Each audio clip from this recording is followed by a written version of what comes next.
Hey guys, so welcome back to Silvo's shop. So today we're going to wrap this guy up. What we're doing is we're working on wrapping up, finishing up the vintage air install on the 49 Chevy. As you know, in previous videos, I decided not to go with the original, the housing which comes with the vintage air kit, where the vents come through underneath the dash. But I got to thinking about it, and what I ended up doing is I painted them to match the dash, and so I'm going to use it. And the reason I want to do it is I can always change it later. These are very, very easy to, your control knobs go here, your vents go in here. If I ever wanted to do something later, I could do it very easily, because really it takes, 1, 2, 3, 4, 5 bolts, and it drops. And then you can run stuff, and the bolts are hidden because they come from the bottom of the dash up behind the dash. So I'm going to go ahead and do that just because I don't really have the time to fabricate something right now. So I went ahead and I installed the ducting on the defrost ducts, and make sure, because I had a challenge with this, to put these screws on the actual housing, then slide up the ducting. And what happens is there's two little clips on, say, the opposite side of where the screw is, that the ducting will latch onto, and then you take the other side and you just pull it up and around the screw on each side, and that holds that ducting in place. It took me probably about a half an hour to figure that out, but it works, looks good. Actually, I've come a long ways since you guys have probably seen the truck, but everything, I'm picking up where we left off. The evaporator is all installed. The ducting now, you see coming up to the top ducts. One's going over there, one's going over here. So today we're going to finish this up by going ahead and putting the vents down along the bottom, installing those, and also installing the knobs. I'll also install the drain hose, which I haven't got to yet, but that is really the only thing left, is the controls, the vents for the below the dash unit, and then the drain plug that goes in. Here's the ducting, and you got to cut it to length, what's prescribed in the instructions. You see I've got my brake pedal in now, got the dimmer switch in, got carpet in. I'm not sure if you guys seen that in the last video. Got my gauges in, got my indicators. Why do I have separate indicators? Because the Dakota Digitals have indicators within them. Well, the holes were already there, so I just wired them up as well. I didn't want to, and plus they look good. So you might ask what this switch is, right there. That is for the Dakota Digital gauges, like to go between the trip and the odometer and all that stuff. I got my ignition switch also installed. You might ask what that thing is right there underneath the ignition switch. That is the vent cowl. I'm leaving it in just because I like it, and I am thinking about, I've got actually a new knob for it that's black that'll basically go with everything, but I kind of like the original. It's cracked, all gnarly. Got to keep something original, right? I don't know. Just give me your comments on that, maybe. Who knows?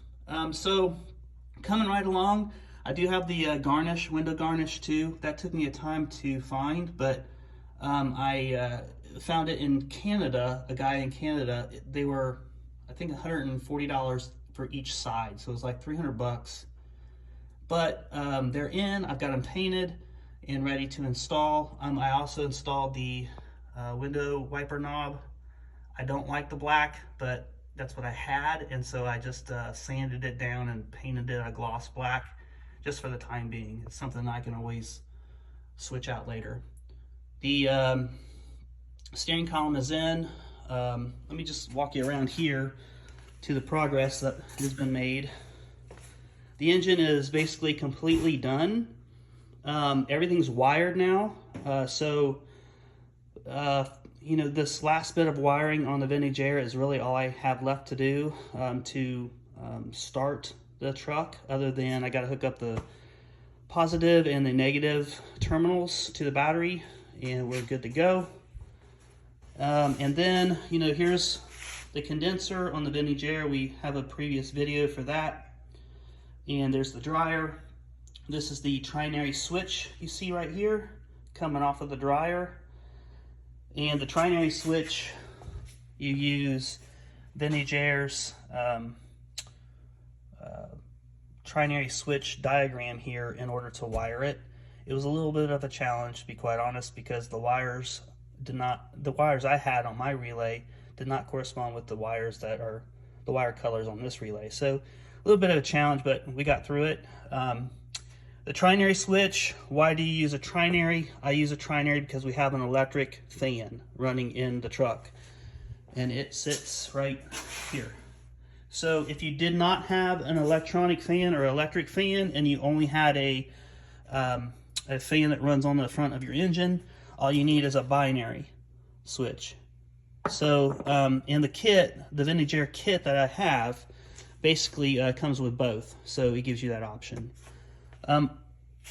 Here is the knobs that will be you know, putting into the shroud, is what I'm going to call the vent housing. I'm going to call it a shroud.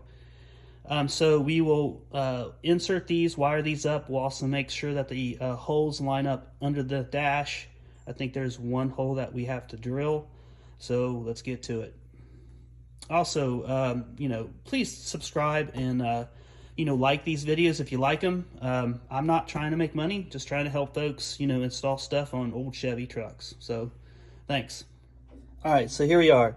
So you see I painted the shroud to the same as the dash. I think it turned out pretty well. Really matches really well. So you're going to want to use the inside dash bolt right here. That one right there.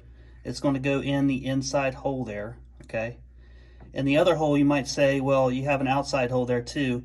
That is just to, so your bolt will fit into that hole, so you don't have to drill out both. You could probably, I mean, you can use both of these holes because they line up identically.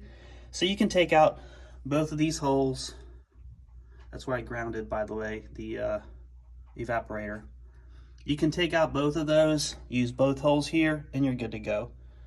The other hole that we're going to use is the OEM hole right here. It lines up with this guy right there. And so that's two of the holes. And the third hole they want you to use is the bracket. Now, in their pictures, the bracket is in a different spot than where my bracket is, but there is my bracket. Excuse the cable right there. That's for my Phytech EFI. But so what I'll do is I'll unbolt this bracket nut and bolt, and then I will mark it on the vent housing shroud. Drill through drill through the shroud wherever it may come out, and that will be my third bolt for the shroud. The other side is similar. So you will so you see there's holes up here already, some of which are probably OEM, some of which are not, and you just kind of want to pick one that works, that you like the best. It's not the end ones, I know that. So it's most likely going to be this one right here, which I kind of like that one because it'll hide this other hole that's there too. And then you measure out, you know, mark it accordingly and drill the hole accordingly. There may be two that's already there that line up. If there is, have at it. The less drilling, the better. So that's where we're at. All right, y'all, so check this out. I had a hole here, right underneath the cigarette lighter hole, and it looks to appear that it lines up with the holes that are pre-drilled in the shroud. There is holes here, and then there's a hole there, which is that dash bracket that I was talking to you about for the evaporator coil. There is no hole there in the shroud, and that's what they wanted you to drill. So I lined it up with this hole underneath the cigarette lighter with this hole over here, and it fits, see? And the original hole that they want you to use to mount it, you'll see it kind of sticking out there, maybe, yeah. It'll drop right down in that hole. So I've got 3 holes. So with that being said, Eureka, right? But if you put this up here close to it, I've only got one of the hole, yeah. And you tighten it down, I'm still going to see that dash bracket hole. So what I'm going to do is I'm going to drill that hole out, and I'll just have 4 that's holding the shroud in place instead of 3. All right, and so there she is. So I took the bolt out. This was already attached by 1 screw, basically to hold it up there. Actually 2, because I wanted it to be in the perfect place. Scribed it on the shroud. I have a drill press. You don't need a drill press. I didn't actually use a drill press on this, but I used a 15/64 bit, slightly bigger than the screw. That will just fit right down in there. So now all my holes are drilled and it's ready to hang. Prior to hanging, we got to put the controls in, because, well, it's easier to do it while it's out than when it's in. And then you're going to have wires obviously hanging, which will basically just plug in right there. So putting the controls in, we'll go to that. But also, before I want to hang this thing, I want to go ahead and get all my ducting out of the evaporator coil, or the evaporator, and routed to where they need to go. And according to the diagrams, if you guys are keeping me straight, by the way, page 15 gives you the instructions on the shroud and how to hang it. And just to keep me honest, the instructions say that inner bolt, now you see that curvature right there? It's like right under, it's right under the cigarette light. Well, it's kind of. Mine is in a different spot, so yeah. Anyway, I didn't have to drill, so it's a good thing. And then the other one is over by the switch, which you see right above. They've got something else in there too, but same hole that we're using right there where you see the bolt coming through. So keeping me honest by the instructions as I said I would. This is how you hook up the controls, which I'll go over, but I wanted to show you routing the ducting.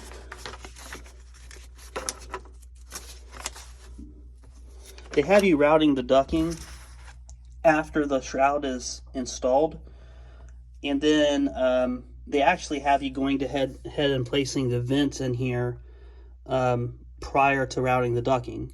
So I'm routing the ducting now, that way it'll be in place. They give you where each hole goes, right? And also the length. Now when you pull this, they only give you like 1 length. So you gotta pull it out to get the proper length. So just don't keep it collapsed like this and measure out 48, okay, and then cut it. Stretch it out as far as it'll go, and then measure and then cut. If you don't, you're not going to have enough ducting. So I'm going to run the ducting, and then what I'm going to do, because I've already had a challenge with these ducts. They actually went on fairly well, but what I'm going to do is I'm going to pull the ducting through the holes, okay, put them on the back of the vent, and then insert the vent. That way it's all done where I'm not climbing up underneath the dash trying to get it in that basically a hole similar to this, where you got to clip it on and you got to make sure it doesn't come off and that kind of thing. So that's what I'm going to try and do. We'll see how it goes.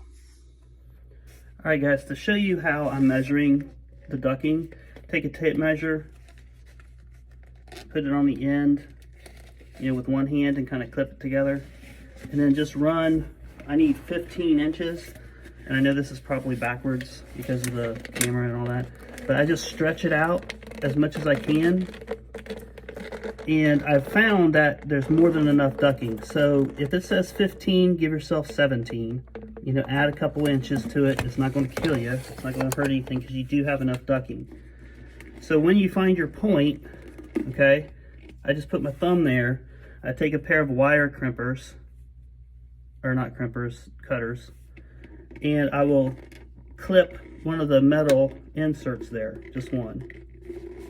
Okay, once I have that, then I take a pair of scissors, sharp scissors, here, and I'm going to run it into that hole, and I'm just going to run it around the seam there until I get around to where, I see where I cut in to it. Once I get there, I only have to go over one metal insert. So I just, these scissors can cut right through it. So as you can see there, and there you go. So to keep this going, I've already got the other ducting in place. Let me get back to you here. All right, so I ran all the other ducting. As you can see, let's see, we've got the one on the top, which the back top comes around and it goes over to here. Then the bottom, start from the back first, work your way to the front. The top one, the bottom back one goes to over here. It's ran.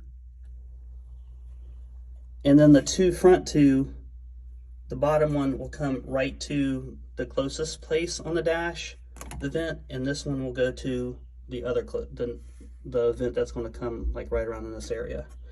To put these on, not difficult at all, okay? These are actually fairly easy to get on. Again, start with the back ones so you can get to them better. You want to kind of, make an oval with them because the openings in the evaporator is an oval. And then what I do is they have these little tips right here, right? And once they're on there, they're on there. They're not, I'm tugging on it. I'm not like, putting a whole heck of a lot of force, but they're on there fairly good. So, what I do is oval, sorry, I'm doing this with one hand. We'll see if this actually works. And it's not, I just can't grip it. But anyway, you go over the bottom little nipple first with a couple of these metal rings, and then you just expand it over the top, and then you want to push like 2 or 3 metal rings over that clip, because the more you push over it, the more this is sealed. Okay, so there you go. So what you see here is, now this one, obviously I did this one first. When I came off camera, I did the top one first. It's harder to get to, do the harder ones first. And then I came down to the easier one. This one, I typically would start from the bottom and put the ducting on the bottom first, and then, clip it onto the front, and then push more of the steel rings past that clip on the top and the bottom. This time I went, because I had a little difficulty on it, so I went from the top, I clipped it with 3 strands, 3 steel bands first. So I put 3 bands over that top clip first, and then as the oval, I pushed it onto the bottom, and then I moved 2 more steel rings to match the top, and that's how it looks like in the end. You see it here too. These very similar to the same way. They have the clip on the top and the bottom. You know, I typically would go from the bottom and then clip into the top and then move steel bands behind, past it. All right, moving on.